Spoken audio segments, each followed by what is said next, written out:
Sergio, ¿cómo estás? Mira, tengo un guión sobre la batalla de Vuelta Obligado, que se dio el 20 de noviembre de 1845. La verdad que me gustaría que lo dirijas vos, yo haría la parte de la producción. Llámame si te parece y te comento un poco más de qué se trata la idea. Un abrazo.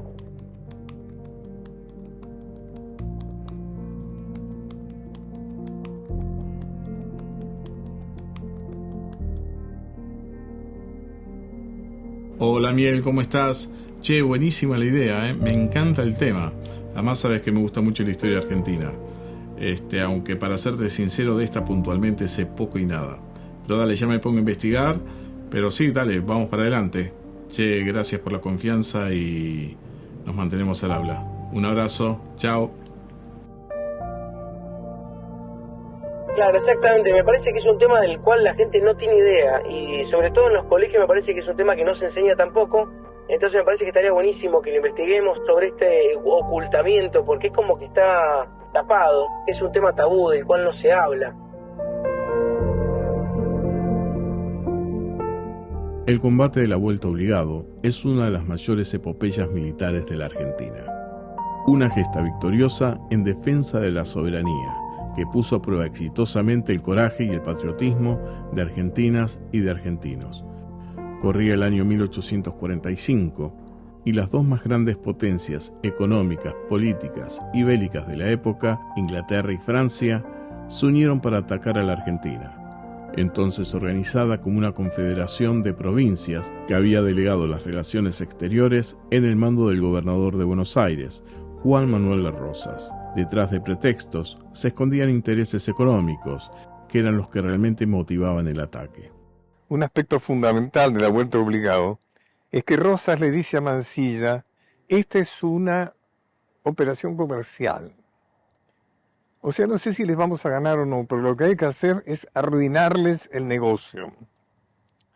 Que esta sea una operación comercial deficitaria, para que no insistan. Lo que necesitan ellos es en los mercados para meter sus manufacturas, pero además esos mercados que sean proveedores de materias primas. Establecieron la estrategia de aprovechar que la Vuelta Obligado, es interesante ir a verlo, es un recodo del Paraná, hace una vueltita. O sea que los barcos ahí van a tener que disminuir la velocidad y después seguir para arriba. Entonces ahí pusieron 4 baterías con las pocas municiones y los muy débiles cañones que tenían. Y tendieron las 3 cadenas famosas, con la idea de demorar aún más para tener tiempo de poder tirarle con lo que tenían. No había una intención de tomar el territorio nacional, sino simplemente de lo que se trató es de un enfrentamiento por la forma en la que venían. Es decir, el mismo discurso de Mansilla decía, ya los tenéis y pretenden remontar nuestros ríos sin más razón que la fuerza y no lo vamos a permitir, es decir, la arenga que él le hace a la tropa precisamente se refiere a eso. Es decir, que no le resulte fácil cruzar. Y cruzaron. Por supuesto pasaron las 3 cadenas. Eso hace que mucho idiota nuestro dice que la Vuelta Obligado fue una derrota, ¿no? O sea, Mansilla y Rosas sabían que iban a atravesar las 3 cadenas. ¿Cómo iban a parar 3 cadenas a una expedición tan importante? O sea, cortaron las 3 cadenas, con el tiempo que tardaron en cortar las 3 cadenas, los cañoncitos argentinos les hicieron mucho daño, algunos barcos quedaron inutilizados.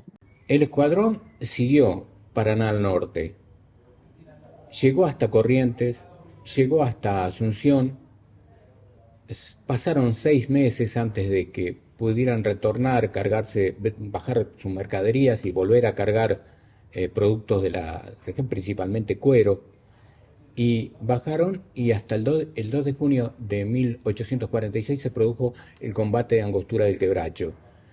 Ahí sufrieron una derrota contundente y que les mostró que el río Paraná iba a ser imposible de navegar mientras tuvieran una situación, un conflicto con la Confederación Argentina.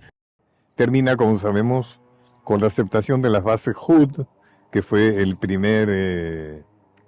la primera negociación que hace Rosas con el delegado de los imperios invasores, y finalmente es una rendición lisa y llana de Inglaterra, inclusive aceptada en la Cámara de Lores. Francia demora más, y lo que no se ha puesto mucho énfasis ha sido en el coraje y la energía con que Rosas negocia. Quedaba claro que la naturaleza del conflicto fue la comercial, y a medida que profundizábamos en la historia, surgían nuevas preguntas. La primera y más obvia fue ¿por qué se ocultó de forma deliberada el combate de la vuelta obligado? ¿Qué la hacía tan especial o particularmente llamativa como para hacerla al margen de la historia oficial? Los gobiernos de Rosas se conocen como una época oscura, una época de barbarismo, una época que no merecía figurar en la historia, y saltamos directamente a después de Casero, la Constitución Nacional, la organización, y también se producen saltos. Parte de las respuestas tenían que ver con Juan Manuel de Rosas, quien era el gobernador de Buenos Aires en aquel tiempo. Un gobierno que gozó del apoyo popular, pero que generó gran resistencia por parte de los unitarios. Un partido político de tendencia liberal que sostenía la necesidad de un gobierno centralizado en las Provincias Unidas del Río de la Plata. En cambio, el gobierno de Rosas representaba a los federales, que defendían las autonomías provinciales. Cada provincia debía tener su propio gobierno, constitución, leyes y economía. Sin embargo, sí reconocían la existencia de un gobierno nacional.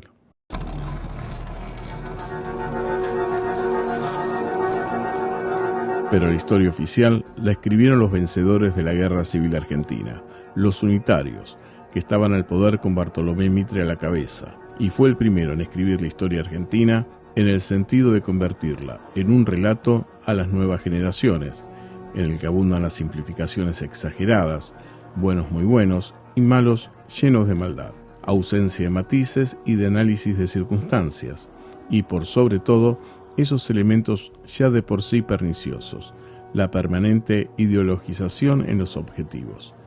Así que la historia mitrista se encargó de ocultar o darle una connotación negativa a cualquier logro o conquista bajo los gobiernos federales, siendo la batalla obligado una de ellas.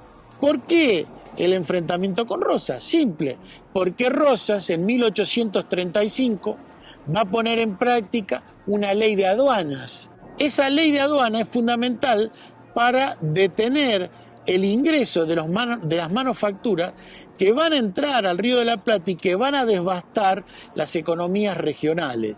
El hecho de haber sido una epopeya federal, y la historia la escribieron los unitarios, ha hecho que se mantuviera en el secreto durante tanto tiempo. Esto es rehabilitado en el año 2011, cuando se establece el feriado de la soberanía nacional del 20 de noviembre.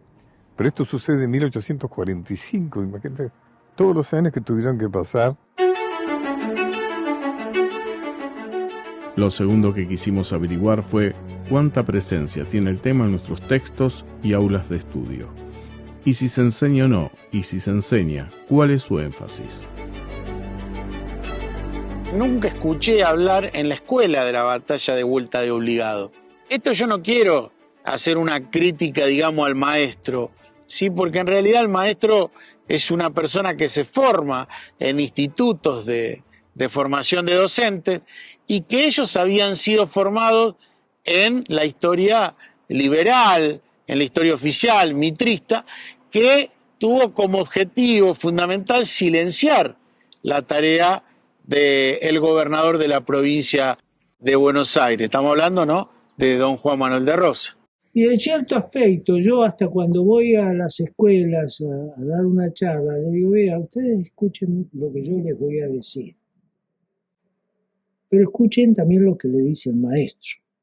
Y ustedes cuando le hagan una pregunta, respondan lo que le dijo el maestro, porque eso está en el programa oficial. Pero yo lo que quiero es despertar en ustedes curiosidad y que sean ustedes los que en esa curiosidad que yo les despierto, investiguen per se, lean a los que hablan en contra de Rosas y lean los que defienden la posición no solo de Rosas, sino de los grandes caudillos argentinos. La guerra, donde empezó la guerra del Paraná, donde ningún libro de historia decía que habíamos combatido con las dos grandes potencias de esa época, Francia e Inglaterra, y le habíamos ganado. ¿Y cómo era eso? En ningún libro de historia estaba. Estaba más que claro que la historia del combate obligado estaba ignorada en nuestros textos y aulas de estudio. Pero la historia del combate obligado era tan potente por sí misma como para ocultarla deliberadamente, solo por tratarse de un logro bajo el gobierno de Rosas, ¿o había algo más? A medida que nos adentrábamos en la historia, fuimos descubriendo razones más profundas del ocultamiento y comenzamos a entender mucho mejor qué estaba sucediendo. Esto nos llevó a ir directamente al lugar de los hechos, así que viajamos a San Pedro, más exactamente a Vuelta Obligado. Y cada miembro del equipo tenía sus propias expectativas, pero todos coincidíamos en que estar en el lugar nos conectaría mucho más con la historia y también nos ayudaría a dimensionarla mejor. Apenas llegamos, nos paramos frente al lugar donde todo ocurrió, y mientras tratábamos de imaginar siquiera cómo había sido aquel combate, la respuesta que necesitábamos pasaba frente a nuestros ojos, una y otra vez.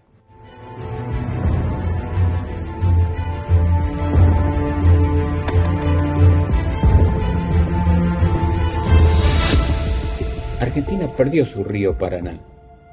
El río Paraná está concesionado a una empresa que cobra fletes. Esa empresa también forma parte de un conglomerado de puertos que florecieron a lo largo del río, por el cual se saca toda la riqueza que el país produce. El negocio enorme está en manos de esas empresas. La Vuelta Obligada significó muy en lo real, no metafóricamente, sino en lo real, una parte muy importante, constante de la historia argentina, que es el acoso de las grandes potencias sobre nuestro país. Un país que es un territorio en disputa. O sea, ¿qué semejanza tiene la Vuelta Obligado con las presiones del Fondo Monetario Internacional de hoy? Muchísimas. Es prácticamente lo mismo. En aquel entonces defendían lo mismo que tenemos que defender ahora, es decir, la producción, el trabajo de los argentinos. Y llegamos a la conclusión que del combate obligado no se hablaba ayer por ser un logro bajo el gobierno de Rosas, y que del combate obligado no se sigue hablando al día de hoy porque sería poner sobre la mesa un gran negocio, el modo en que las grandes multinacionales desde tiempos de Mitre hasta hoy día evaden los controles aduaneros y pagos de aranceles, utilizando el cauce del río Paraná.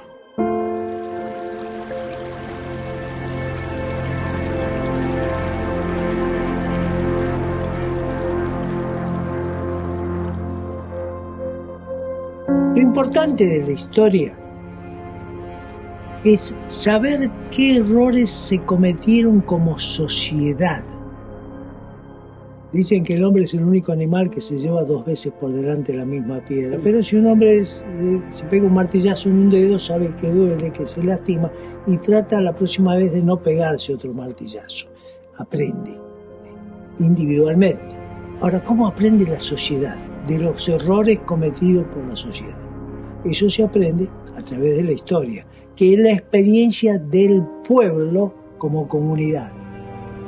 Y si no conocemos nuestra propia historia, somos fácilmente conducidos a cometer los mismos errores. Y no podemos proyectar un futuro si no sabemos de dónde venimos. Esa es para mí la tarea que tenemos los mayores y la tarea que tienen por delante los jóvenes.